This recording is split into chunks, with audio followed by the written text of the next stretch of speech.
Now, this one thing will really transform your painting, and is this exact same one thing that all paintings across all of art history have in common.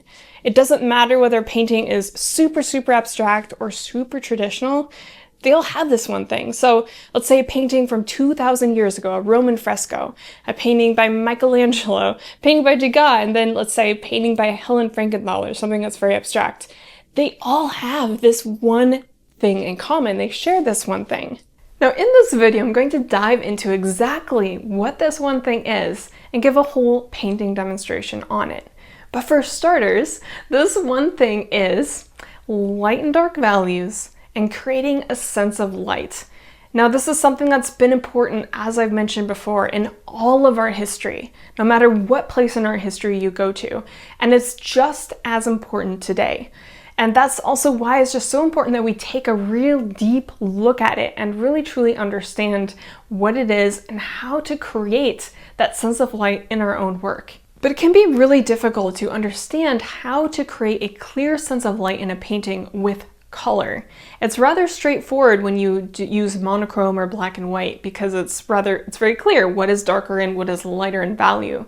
But color really tricks us. And so it's more difficult to really know which colors are darker in value and which colors are lighter in value. For example, let's take a look at this red rose. When you see this red rose, it actually appears much lighter in value than it really is in real life. If we take a look at it in monochrome with a black and white filter over it, we can see it's much darker in value than it appears in color. And those kind of color tricks happen all the time in painting. And that's why I'm going to be walking you through a painting demonstration today and sharing with you methods that really help to create a clear sense of light and dark values in your painting while working with color. Now for the demonstration, I set up this still life with a red onion on top of the cement-like pedestal and then just a white cloth beneath that. The canvas that I prepared for it is quite small. It's just really just under 8 by 10 inches. I'm treating this kind of like a value / color study, so I wanted to keep it a little bit more on the smaller side. I have a few cuts on my hands, so I'm putting on gloves to protect them from the paints, as I do use paints with heavy metals in them. This is the most important first step in the beginning stage of a painting. Now, what I'm doing here is making an imprimatur, which is Italian for first layer. And this helps to create just a really strong base for value, so our eye doesn't get distracted by the bright white of the canvas, because that can really skew the way you see values when you place them on your canvas. Now that the imprimatura is down, I can do a brief sketch out of my subject matter here. I'm not getting overly precise. I'm just kind of creating the basic architecture of where things are at in the painting. But what's different here is that I'm not just stopping with a general kind of outline idea of where things are at in my subject matter. I'm also working on value, and I'm really placing down in monochrome first just where things are at in terms of light, medium, and dark values. I really do recommend doing little thumbnail drawings where you can create clear values. I have information below about what that is if you're interested in checking that out. But you can also create just clear values in monochrome on your painting before you start working with color. And I really strongly recommend this, especially if value is something that you struggle with when working in color. What I'm doing here is I'm really simplifying a lot and just placing down the large value area. So you can see I'm just looking at kind of this whole dark area, and it's all kind of one shape in a way. It's all together in one area. I'm not thinking about dividing them up in terms of objects and things. I'm really considering just the value as one element, as one shape on its own. And this is the way you want to think in your mind as you work in color. You want to be able to see how these value areas are grouped together and really kind of blend in to one another. They really bleed in. And the more you look at things, the more you see, the more you'll notice that that is true. Now, to help simplify the values even further, I like to use a rag or paper towel, whatever you have in hand, or also my fingers to kind of rub them together and unify them even more. If you look at any great painting, what will really stand out is how clear the values are. The light, medium, dark values are very, very clear in the painting. And I'll show some examples here on the screen for you to see. You'll notice just when we put a black and white filter over the painting, it just becomes so much more apparent of how clear the values are. And that's exactly what we want to do in our own painting. Make the values as clear as possible. All right, so we've had a good start with color here, and it makes it a lot easier, of course, having this good base and value for us to really follow and work with. So I just want to make a note here before we go further about the still life. I am looking at it in real life while I paint this. It's set up in front of me. I did take a photo of it to share with you so you could kind of get an idea of what I'm looking at. The lighting is a little bit different of what I'm seeing in real life than what you can see in the photograph. It's a little bit darker, so the background of course is darker, and it looks darker in my painting of course because that's what I'm seeing. So I just want to make that note so you know it's a little bit different because of those situations. I'm building clear values from the beginning by focusing on the values that are right next to each other. So for example, I painted the background, and then I moved to paint the onion that is right next to the background. I could then easily compare the upper right side of the onion against the background. I can tell that that right side of the onion is a bit darker in value than the background color, because I'm seeing them right next to each other. So it's because I can compare them directly against each other that it's very easy to see that.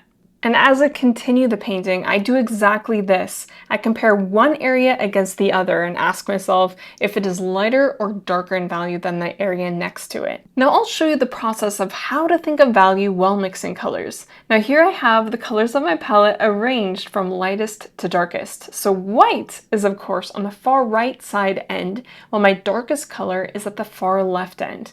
This arrangement really helps me to visualize value better in color.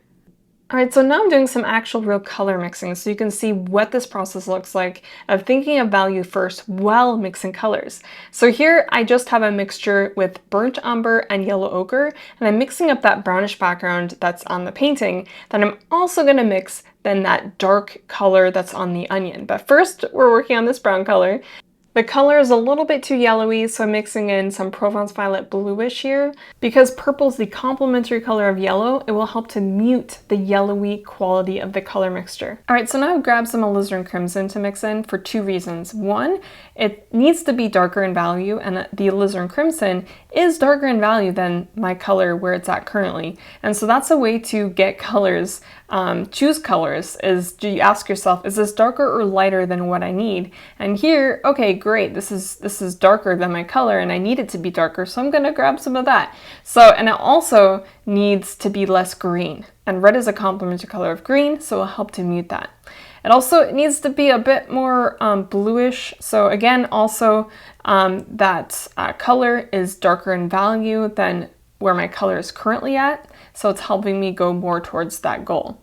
So now I'm going to leave my brownish mixture here. It does need a little bit more work. It needs to be darkened a little bit more, but I'm going to move on to the next mixture.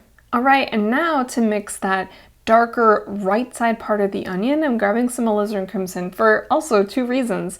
One is that it's very close to the closest thing to the color that I need it to be, and also it's a very similar value currently. It needs to be a little bit darker and also needs to be muted. It's far too saturated. It's just out of the tube, of course. So mixing in some phthalo green, because again, green is the complementary color of red, so it will help to mute it. And also this phthalo green is very, very dark, and it will help me to make this a really rich, deep color. And you can see how that is happening. It's really that those two together are great for mixing really rich, dark colors. Now the only issue now is that it's actually a bit too dark in value than what I need it to be, so I need to lighten it a little bit, and also it needs some brilliance. So I'm not just going to mix in white, because it will lighten it, but it will not give it that kind of edge of brilliance to the color. So here I'm mixing in some cadmium red into it, and that will really help to infuse some of that a little bit more saturated color to it while also lightening it.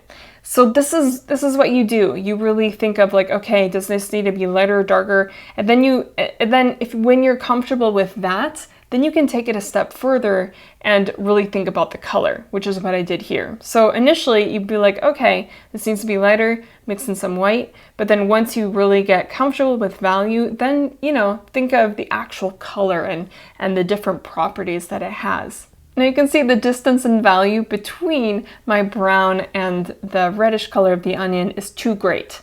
They're a little bit more similar in value to one another than the way they are now. So I'm darkening my brown, mixed in some ultramarine blue, now mixing in some more burnt umber, and of course you can see it's very bluish at the moment.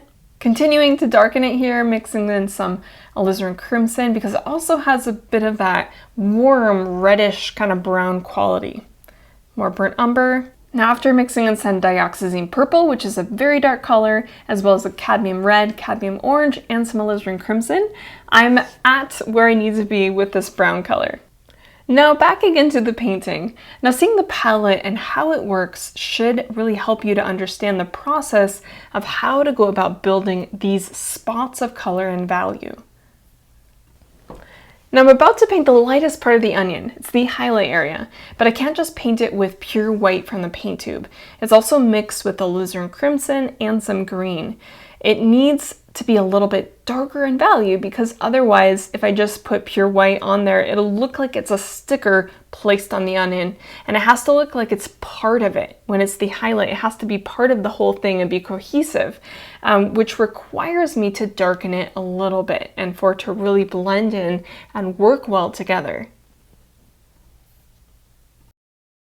Now we jump ahead a bit. You can see the cast shadow and the dark part of the onion almost blend into one another.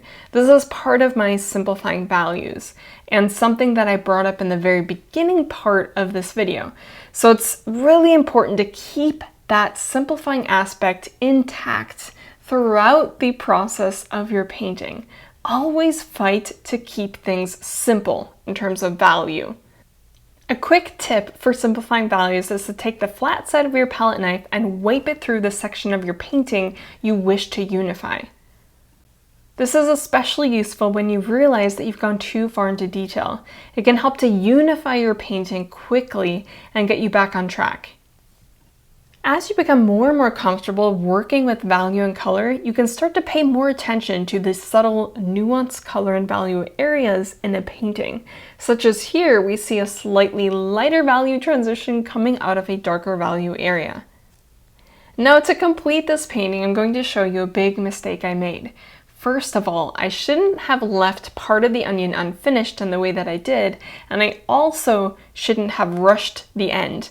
Now this is a one-session painting and I got started a little later in the day and I'm losing light at this point, so I need to wrap it up before it starts getting darker. Once I lay down more color spots and stop observing closely and carefully, the onion starts to look more dull and flat. I'm quite dismayed about it at this point, especially as there isn't enough time for me to fix the issue. Now I might come back to this one later to resolve it. Although frustrating, these sorts of things are really valuable reminders of important lessons. And in this case, it was for me to really pay attention to the nuance between color and value, because not paying attention to that in the bottom part of the onion really cost me. But in a roundabout way, it's very good when these kind of things do happen because I become a better painter as a result. Thank you so much for joining me today. If you have any questions or comments, leave those in the comment section below. I read every single comment and I always love hearing from you. If you enjoyed this video and found it valuable, please like and subscribe. It would mean the world to me. I'll see you in the next video.